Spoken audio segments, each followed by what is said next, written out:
हमेशा ये प्रश्न उठता रहता है, विशेष करके हमारे क्रिश्चियन कम्युनिटी में या मसीहत में, कि भाई प्रभु यीशु मसीह के 12 जो चेले थे उनका क्या हुआ, कैसे उन्होंने जिया और उनका अंत कैसे हुआ। एक बहुत अच्छी किताब है जो बहुत ही स्कॉलरली रूप में बहुत गहरे रूप से इस प्रश्न का उत्तर दिया है, और उस पुस्तक का नाम है in search of 12 apostle. Hindi में इस प्रकार से है कि वो 12 जो चेले थे, प्रेरित थे, उनका कैसा जीवन था और अंत कैसा हुआ। खैर, आज मैं आपके सामने बड़े सारांश के रूप में बताना मांगता हूँ उसी किताब के आधार पर, और हमारी जो चर्च हिस्ट्री है, मसीहत की जो इतिहास है, उसके अनुसार मैं आपको बताना मांगता हूँ कि किस प्रकार से इन चेलों का अंत हुआ, प्रभु के चेलों का क्या हुआ। ये प्रश्न हमेशा हमारे लिए जिज्ञासा बनी रहती है। तो आइए हम देखेंगे एक पर्टिकुलर एक दो परमेश्वर का वचन जो मैं आपके लिए पढ़ूंगा, और उसके बाद फिर हम उसमें देखेंगे कि किस प्रकार से ये जो चेले थे प्रभु यीशु मसीह के, वो उनका क्या हुआ। मैं आपके लिए पढ़ूंगा प्रकाशित वाक्य और उसका 2 अध्याय और 3 पद। प्रकाशित वाक्य उसका 2 अध्याय और माफ करना 3 नहीं 10 पद। प्रकाशित वाक्य उसका 2 अध्याय और 10 पद। यहाँ पर इस प्रकार से लिखा हुआ है, जो दुख तुझको झेलने होंगे उनसे मत डर, क्योंकि शैतान तुम में से कुछ को जेल खाने में डालने पर है, ताकि तुम परखे जाओ और तुम्हें 10 दिन तक क्लेश उठाना पड़े। प्राण देने तक विश्वास योग्य रहे तो मैं तुझे जीवन का मुकुट दूंगा। इसी के साथ मैं एक और पद आपके लिए पढ़ूंगा, इब्रानियों की पत्री और उसका 11वां अध्याय। इब्रानियों की पत्री और उसका 11वां अध्याय और उसका 13 पद। यदि आप पूरा 11 अध्याय पढ़ेंगे तो आपको पता चलेगा कि किस प्रकार से यहाँ पे जो विश्वास के जो बड़े हीरो थे, जिसे हम कहते हैं नायक, हीरो के नायक, मतलब विश्वास के नायक, वो किस प्रकार से अपना जीवन जिए और कैसे उनकी मौत हुई। खैर, मैं वो सब तो नहीं पढ़ूंगा, लेकिन 13वां पद जरूर आपके लिए पढ़ूंगा। ये सब विश्वास ही के दशा में मरे और उन्होंने प्रतिज्ञा की हुई वस्तुएं नहीं पाई, पर उन्हें दूर से देखकर आनंदित हुए और मान लिया कि हम पृथ्वी पर परदेशी और बाहरी हैं। इसमें कई प्रकार के लोगों के उल्लेख किए जाते हैं, और उन उल्लेखों में हम ये देखते हैं कि किस प्रकार से जो परमेश्वर के लोग थे अपने प्राण देने तक विश्वास योग्य बने रहे।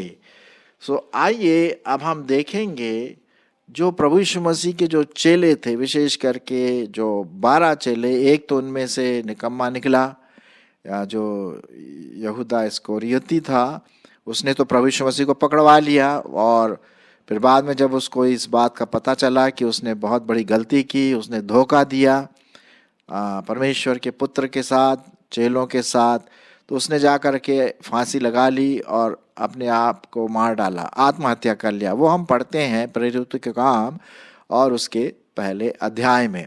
खैर, वो तो आपको पता होगा। लेकिन ये जो दूसरे और चेले थे, उसके बाद पौलुस प्रेरित भी बना, उनमें गिना गया, उन 12 में गिना गया। सो आइए हम जरा देख लेते हैं उनके बारे में, और इसके साथ ही साथ न सिर्फ प्रेरित लेकिन और भी चेले जो प्रभु के लिए शहीद हो गए। जिस प्रकार से आप देख रहे हैं कि यहाँ पर जो स्लाइड आपके सामने रखा है, वहाँ पर चेले बैठे हुए हैं प्रभु यीशु मसीह के साथ अंतिम भोज के लिए, और उस अंतिम भोज में वो खा रहे हैं और फिर प्रभु भोज भी हुआ साथ ही साथ। और फिर वे चेले इधर उधर चले गए। जब प्रभु यीशु मसीह का बलिदान हुआ, फिर चेले वापस आए और इस तरह से उन्होंने पूरे जगत में प्रभु यीशु मसीह का सुसमाचार फैलाया। विशेष करके हम पढ़ते हैं पौलुस प्रेरित के बारे में, जिसने बहुत सारी पत्रियां भी लिखी, जो आप नए नियम में देखते हैं ज़्यादातर पत्रियां वहाँ लिखी गई हैं। कुरिन्थियों की पत्री हुई, रोमियो की पत्री हुई, इफिसियों की पत्री हुई, कुलूसियों की पत्री हुई, और पतरस भी एक चेला था। तो इस प्रकार से इन लोगों ने प्रभु यीशु मसीह के बारे में तो बताया, और साथ ही साथ अंत में वे अपना जीवन एक शहीद के रूप में बिताया। जी हाँ, तो विशेष करके एक चेला जो था वो प्रभु के लिए तो शहीद नहीं हुआ, वो उसकी जो मौत हुई वो स्वाभाविक रूप से हुई, हम अभी देखेंगे। तो आइए हम उन 12 प्रेरितों के बारे में देखें कि उनका क्या हुआ। पहले तो हम लेते हैं अंद्रियास को उसके अंतिम दिनों में उसको मारने के लिए उसको एक्स जो हमारा इंग्लिश में जो लेटर है ना, एक्स, उसका वैसा क्रॉस बना करके उसको पत्रोस जगह है आकाया में, वहाँ पर उसको बांध करके मार डाला गया। X shape. यीशु मसीह तो हमारा जो क्रूज पर था वो मारा गया, लेकिन उसी क्रूज को एक्स के रूप में शेप में बना करके उसको बांध दिया और फिर मार दिया गया। उसके बाद हम देखते हैं एक और चेला बार्थोलोम्यू, जिसको नथानिएल के रूप में भी देखते हैं। उसको आर्मेनिया में जब वो जीवित था इतना मारा कोड़ों से, इतना मारा कि वो कोड़े खाते खाते खाते अंत में उसने अपनी सांस गिन ली और वो प्रभु के लिए शहीद हुआ। फिर यहाँ पर 2 प्रकार के हम देखते हैं। जेम्स, याकूब, जो कि यूहन्ना का भाई था, वो यरूशलेम में जो कि यरूशलेम जो है इज़राइल का कैपिटल है, राजधानी है, वहाँ पर उसका सिर को काट दिया गया। जी हाँ, और ये जो जिसने किया उसका नाम था हेरोद अग्रिप्पा। वो परमेश्वर के वचन के खिलाफ था, विश्वासियों के बहुत विरोध में था, और वो किसी न किसी रीति से प्रभु यीशु मसीह के चेलों को मरवा देना चाहता था। तो उसने जो याकूब जो यूहन्ना का भाई था, वो उसका सिर काट दिया गया। इस प्रकार से वो शहीद हुआ। फिर एक और दूसरा याकूब था जो कि क्लेओपास और मरियम का पुत्र था, दूसरा याकूब। उसको एक बड़े ऊपर जो टेम्पल होता है ना, मंदिर, उस टेम्पल के चोटी से ऊपर से धक्का दे करके नीचे फेंका गया और फिर उसके ऊपर बड़े बड़े पत्थरों से उसको मार डाला गया। खैर, वो जब गिरा होगा तो ज़रूर अधमरा, या पूरी रीति से तो मरा नहीं होगा, लेकिन बस तड़फ रहा होगा मरने के लिए, मर जाना चाहता, मतलब वो मर रहा था। तब इन लोगों ने क्या किया? इन लोगों ने, जो विरोधी थे, उन्होंने पत्थरों की बरसात शुरू की उसके ऊपर, और इस तरह से पत्थरवाह करके उसको वहाँ पर शहीद किया गया। फिर हम देखते हैं एक और चेला जिसे हम कहते हैं यहूदा, जो यहूदा थड्डियत। ये यहूदा इस्करियोती नहीं है। यहूदा इस्करियोती के बारे में तो हमने देखा प्रेरितों के काम 1 में, उसने फांसी लगा ली। ये दूसरा वाला यहूदा थड्डियत था। उसको आर्मेनिया के शहर में एक जगह खड़ा करके उसको तीर से गोद दिया, तीर से मार डाला, और इस प्रकार से वो शहीद हो गया। फिर हम देखते हैं मैथ्यू, उसको पार्थिया एक जगह है जो कि आजकल टर्की या तुर्किस्तान के इलाके में आता है, वहाँ पर उसको तलवार से मार डाला गया। मत्ती को तलवार से मार डाला गया और इस प्रकार से वो प्रभु के लिए शहीद हो गया। फिर हम देखते हैं पतरस जिसने पत्रियां भी लिखी, और साथ ही साथ हम देखते हैं कि पतरस एक तरह से बहुत प्रभु यीशु मसीह के बहुत करीब था। हालांकि वो कभी कभी अपने जोश में आकर के वो होश जरूर खो देता था, लेकिन फिर भी प्रभु को बहुत प्यार करता था। और एक बार तो उसने नकार भी दिया, आप जानते हैं कि मैं जानता ही नहीं प्रभु को, और बाद में फिर वो पश्चाताप किया, फूट फूट कर रोने लगा।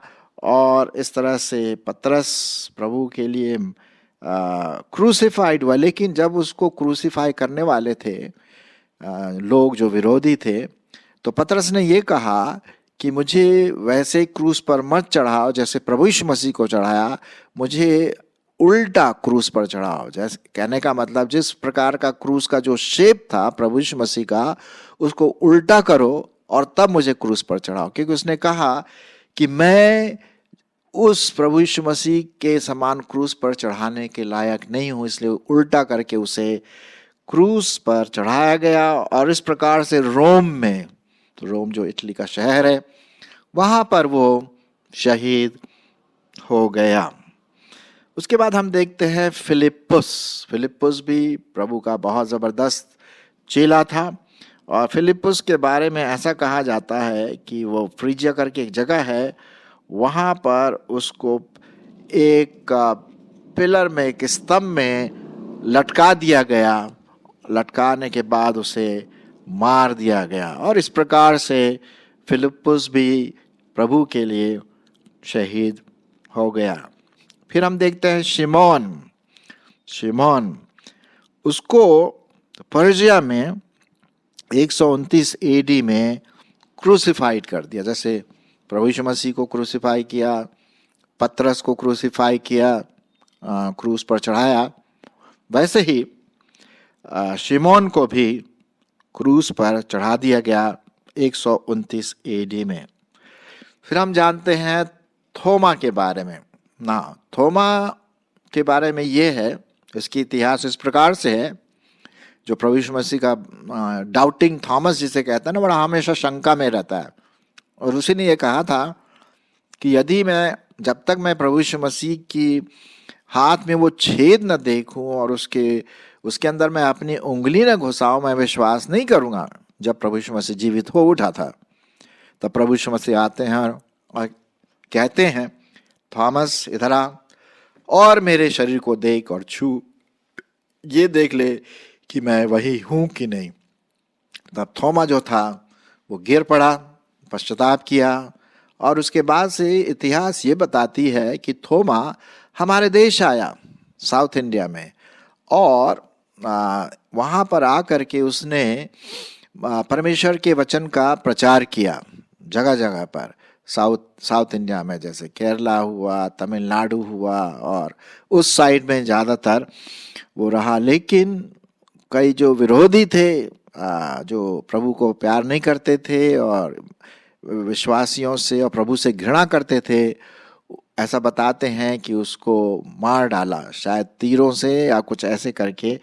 तो थोमा को भी स्पेयर से, भाले से, ऐसा बताया जाता है कि भाले से साउथ इंडिया में, हमारे दक्षिण भारत में मार दिया गया।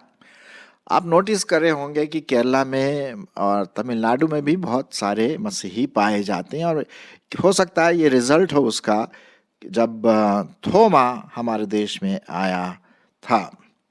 उसके बाद एक और चेले के बारे में पढ़ते हैं, उसका नाम है मथियास। उसको पहले तो खूब स्टोन किया, पत्थरवाह किया इथियोपिया में। इथियोपिया मतलब अफ्रीका में।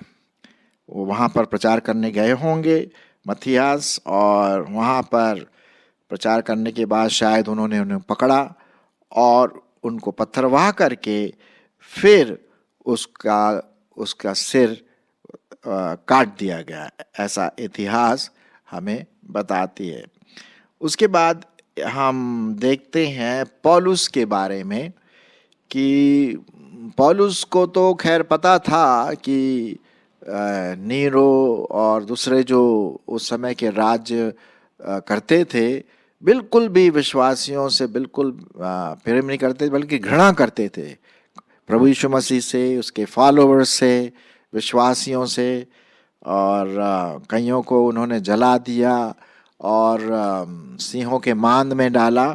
लेकिन पौलुस के बारे में बताया जाता है इतिहास में कि उसको रोम में उसका सिर काट दिया गया, बिहेडेड इन रोम। सो इस प्रकार से हम देखते हैं कि ये सब शहीद हो गए। लेकिन एक हम अभी नहीं बोले हैं, और वो है यूहन्ना। यूहन्ना, ऐसा बताते हैं इतिहास में कि यूहन्ना शहीद नहीं हुआ, वो पतमोस आइलैंड में था, जहाँ से उसने प्रकाशित वाक्य लिखा। और ऐसा बताया जाता है कि यही एक चेला था जो नेचुरल डेथ या स्वाभाविक रीति से वो मर गया। मतलब वो शहीद नहीं किया गया, लेकिन शायद बीमार हो गया होगा, कमज़ोर हो गया होगा, या जो भी हो, वो एक तरह से नेचुरल डेथ, स्वाभाविक रूप से वो मर गया प्रभु के लिए। लेकिन वो शहीद नहीं हुआ, जैसे और भी जो चेले थे, प्रेरित थे, वो शहीद हो गए। तो ये मैंने आपको बताया, ये आपको मिल जाएंगे अगर आप गूगल में भी सर्च करेंगे इसके बारे में, तो और अधिक आपको ज़्यादा जानकारी मिलेगी कि भाई उन प्रभु के चेलों का क्या हुआ। और मैंने आपको एक सारांश के रूप में यहाँ पर आपके सामने ये बात रखी कि ये चेले, ये प्रेरित प्रभु के लिए अंतिम सांस तक, अंतिम क्षण तक प्रभु के प्रति विश्वास योग्य बने रहे। और हमारे लिए, हम सबों के लिए एक बड़ा एक प्रोत्साहन का कारण बन सकता है। आजकल इतना ऐसा इस प्रकार से तो कत्ल नहीं किया जाता है, लेकिन फिर भी लोगों को बहुत सताया जाता है, आप जानते हैं। विशेष करके हमारे जो विश्वासी भाई बहन हैं, उनके प्रति घृणा की भावना और कई प्रकार के रोक टोक और आराधना नहीं करना, और कभी थाने ले जाना उठा करके। हमारे कई पास्टर्स लोग भी इसमें परेशान हो जाते हैं। खैर, ये तो प्रभु यीशु मसीह ने कहा कि अंत के दिनों में ऐसा होगा कि लोग मेरे कारण तुम्हें सताएंगे, जेल में डालेंगे, और तुम्हें हो सकता है मार भी दें। और अभी भी हम जब देखते हैं साधु सुंदर सिंह, जिसके बारे में हम जानते हैं कि वो, ऐसा बताया जाता है कि शायद वो शहीद हो गया प्रभु के लिए। और भी ग्राहम स्टेन के बारे में आप सुने होंगे, और भी दूसरे लोग हैं जो प्रभु की सेवा करते हुए प्रभु परमेश्वर के प्रति विश्वास योग्य वो अंतिम क्षण तक वो बने रहे, और अंत में उन्होंने अपनी जान प्रभु के लिए, मतलब एक शहीद के रूप में दिया। अब किसी ने बहुत अच्छी बात कही जो सोचने लायक है कि जब कहीं भी यातना होती है, परसिक्यूशन होता है, दुख होता है, लोगों मसीहियों को परेशान किया जाता है, तो पहली बात तो हमें कभी भी बदला नहीं लेना है। हमें अपने सताने वालों के लिए प्रार्थना करना है कि वो सच्चाई को जाने। मुझे पता है कि बड़ा मुश्किल काम है, लेकिन प्रभु यीशु मसीह ने कहा तुम अपने शत्रुओं के लिए प्रार्थना करो, उनसे प्रेम रखो। जो एक तरह से हमारे लिए मुश्किल है, लेकिन परमेश्वर के अनुग्रह से ये हो सकता है, ये हो सकता है। ठीक है, तो हम अपने लोगों के लिए जो हमें सताते हैं उनके लिए हम प्रार्थना करें, उनको प्रभु के पास लाएं कि वो भी सच्चाई को जान सके यार। और अगर वो कुछ परेशान करना मांगते हैं तो हम कोशिश करें कि जितना दूर हो सके हो, लेकिन अगर कहीं जाने का मौका नहीं मिलता तो प्रभु के लिए हम तैयार रहें। और ये थोड़ा सा मुश्किल काम ज़रूर है। मैं जब आपको बता रहा हूँ तो मैं अपने आप को, आप सबों को अपने सामने रख रहा हूँ कि हम विश्वास योग्य बने रहें प्रभु के वचन को फैलाने में, परमेश्वर की सुसमाचार को फैलाने में, और अंतिम सांस तक हम विश्वास योग्य रहें। तब क्या होगा, जैसे कि आप देख रहे हैं इस चित्र में जो स्लाइड है देखिए, वहाँ पर 5 मुकुट हैं, है ना, जीवन का मुकुट। ये जितने प्रभु के लिए शहीद हुए उनको जरूर से जरूर जीवन का मुकुट मिला होगा, क्योंकि बाइबल में क्या लिखा है, जो प्रभु के लिए शहीद होते हैं उनको एक मुकुट रखा है और उस मुकुट का नाम है जीवन का मुकुट, द क्राउन ऑफ लाइफ। सो मेरे प्रियो, आइए हम परमेश्वर के वचन के प्रति, विश्वासियों के प्रति और विशेष करके प्रभु के प्रति विश्वास योग्य बने रहें और दूसरों को भी हम प्रोत्साहन दें, और अपने सताने वालों के लिए जो हमें दुख देने की कोशिश करते हैं, फंसाने की कोशिश करते हैं, हम उनके लिए प्रार्थना भी करते रहें। परमेश्वर हमारी इसमें हम सबों की अगुवाई करे। आमीन।